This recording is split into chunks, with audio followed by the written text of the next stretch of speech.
She said she saved me, that I was the reason she finally understood love. And I believed her. I left my husband, my family, my entire life behind. But what I didn't know was that the woman who saved me was also the one who would steal everything I had. My money, my trust, even my best friend. I used to think betrayal had a face, that it came sharp, sudden, and obvious, like a knife in the back. But that's not how it happened to me. My betrayal started as kindness, as love, as someone whispering that I mattered, and that's why it almost destroyed me. At first, Claire was everything I thought I wanted. She texted me good morning before the sun came up. She cooked dinner with me, played music too loud, danced in the kitchen with a glass of wine in her hand. For the first time in years, I felt alive, but slowly, the shadows crept in. She began checking my phone, just to be sure. She questioned every text, every call. She told me friends were jealous, that my family would never understand us, that the world wanted to tear us apart. At first, I believed her. I thought maybe she was protecting me, but I didn't realize she was isolating me, cutting me off piece by piece, until all I had left was her. When I introduced her to Anna, my best friend, I thought I was letting two worlds finally meet, the two people who knew me best. But that night, I noticed the way Claire's eyes lingered too long, the way Anna leaned in closer than usual, the way Claire laughed at Anna's jokes in a way she didn't laugh at mine anymore. I told myself it was nothing, that I was paranoid. But deep down, a voice whispered, "You're losing both of them." It started with excuses. Claire came home late, claiming she was out with a friend. She smelled of perfume that wasn't hers. When I asked, she snapped, "Don't be so insecure. You're imagining things gaslighting." That's the word I learned later. But in the moment, it felt like drowning, like every truth I thought I knew was slipping out of my hands. One evening, I saw Anna's name flash across Claire's phone, just 3 words. "When can we?" My heart stopped. I wanted to scream, to demand the truth, but when I looked at Claire, she smiled calmly and said, "You're being paranoid. She's just checking on me," but her eyes betrayed her. I found proof weeks later. A note tucked inside Claire's drawer, written in Anna's handwriting. "I don't know how much longer I can do this. She's breaking, and I feel guilty. But when I'm with you, I can't stop." I collapsed on the floor, holding that paper like it was fire burning through my skin.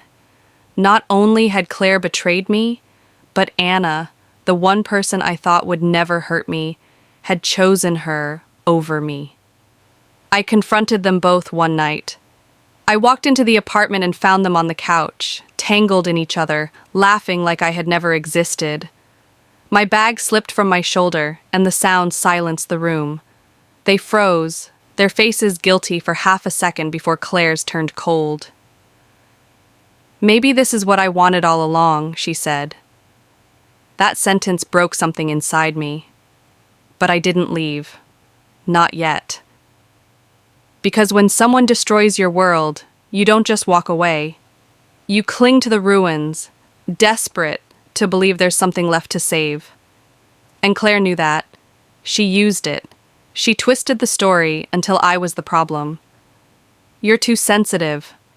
You're overreacting. You push people away." And I believed her. For weeks, I believed her. I let her make me small, silent, desperate. Until one night, sitting alone in the bathroom, I caught my reflection in the mirror. And I didn't recognize the woman staring back. Pale, hollow, a ghost. I realized Claire hadn't saved me. She had consumed me, and if I stayed, she would erase me completely. The next morning, I woke up with a plan. I opened a new email, a new bank account. I started writing everything down. Every lie, every manipulation, every betrayal. With each word, I felt stronger, like I was clawing my way back into existence. The final straw came when Claire looked me in the eye and said, "Without me, you're nothing. You'll have no one." For the first time, I didn't believe her. I looked back and whispered, "Without you, I get myself back." And then I left. I walked out with nothing but a small bag and the file of evidence I had built against her. I didn't care about the furniture, the clothes, the money. I just needed to escape. Rachel, Anna, tried to reach out weeks later, texts filled with apologies, excuses, pleas. I never responded.